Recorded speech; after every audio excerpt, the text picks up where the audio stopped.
আজকে আমি আপনাদের সামনে বলবো তাকবীরে তাশরিক সম্পর্কে।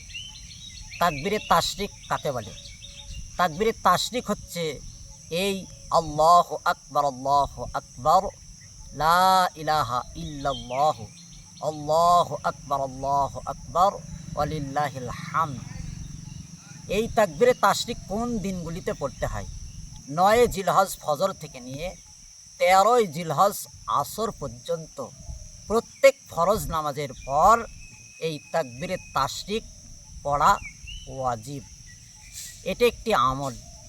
দ্বিতীয় আমল হচ্ছে যে পবিত্র জিলহজ মাসের যে ঈদের দিন, আপনার পবিত্র ঈদের দিনে যখন ঈদের নামাজ পড়তে যাব তখন না খেয়ে যাওয়া, এবং না খেয়ে যে সেটা আমরা কি করব, সেখানে আমরা কোরবানির নামাজ পড়ে এসে পশু জবাই করে সর্বপ্রথম সেই গোশত দিয়ে আহার করা, এটা সুন্নত।